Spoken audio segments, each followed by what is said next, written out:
Okay, with a page open in Dreamweaver, I want to show you maybe one of the most important ideas to do early in the creation of a website that will keep everything organized, and throughout your whole creation and development and updating of a website, keep things flowing smoothly and easy to keep track of. Now, this page I opened up out of the data files. Now, what I want to actually do is inside of the G drive, which is my dedicated USB drive for this class, I'm going to right click and create a new folder, and I'm kind of following along exactly with what the book is. They called this folder Striped Umbrella, and what we're going to do is we're going to dedicate that folder to everything we're going to do for the Striped Umbrella website. Alright, now to do that, what I want to do is I'm going to click on the Manage Site option under the Files panel. And it's going to bring up a window where I can now create a new site. Now what this site will do, it'll capture everything inside of this folder and make images work better, links work better, everything that corresponds to the site work uniformly. Now to do this, I got to go to New, and you can name your site whatever they want. I believe they named the site The Striped Umbrella.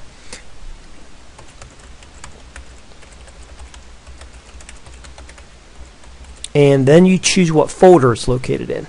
Again, mine's on my G drive because that's just where I have it plugged in. And I'm clicking on the Striped Umbrella folder. Hit OK. And notice the path for the Striped Umbrella website is G:"Striped Umbrella. And hit Save. And done. Now notice how the Files panel now looks a little different. Before it showed different drives on my computer. Now it's looking at the site itself. So anything I do now in that site will be referenced this way. I can still click on this drop down and see my other items, and I can actually go here to Manage Sites, which I'm going to do in a couple occasions here in a second. But what I want to do actually is take this website here and save it inside of my site. So I'm going to go to File, Save As.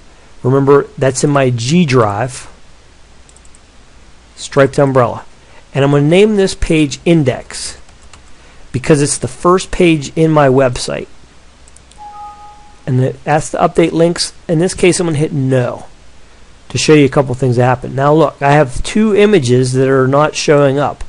And the reason why is this website called Index that is saved inside of my site. If I hit refresh, it shows the index page is there. Along with the index, I need to have all the images in here as well. So what I'm going to do is I'm going to actually right click and create a new folder called Assets. And inside of that folder, which is inside of the Striped Umbrella folder, is where I'll put all of my images and any other items that correspond to the website. So what I want to do now, just like I did a few moments ago, is I want to manage the site. I can do this by going down here to Manage Sites. I could also come up here and choose this item on the menu bar. I'm going to edit the Striped Umbrella website. I'm going to go to Advanced Settings, and I'm going to go to Local Information. And here it allows me to pick a default image folder where I'm going to choose the Assets folder. And notice the path is G, it's my USB drive, / Striped Umbrella, which is where my site is, and then the Assets folder is a subfolder. And hit Save, and done. And now notice, over here I now have an Assets folder. Now the trick to get these items in here, there's a couple ways I could do it. I could certainly copy them from one location on my USB drive or from another drive and paste them in there.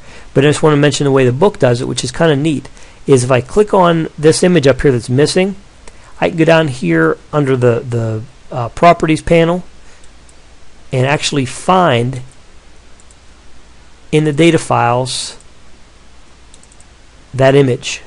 It's called su_banner.gif. And now look, it is showing up, which is a great thing. But if I go my Assets panel, look, it saves it in there as well. So I can do the same thing here. If I click on this image, go to the source folder, I know for a fact that it is inside of my data files, chapter 1 assets. It's called pool.jpg. It may not show up for a second, and then you want to hit refresh and it shows it that way. As I mentioned, you could have copied all the items by manually into the folder, or you could do it the way the book does it. Just want to go back and mention now, on my USB drive now, look, I have a folder called Striped Umbrella. If I go inside of that folder, I have my page called Index. I also have a folder called Assets. If I go inside of there, I have the 2 images that will be used for this page. So maybe a little confusing, maybe a little overwhelming, but when you actually do the hands-on and work with it, it will hopefully make sense.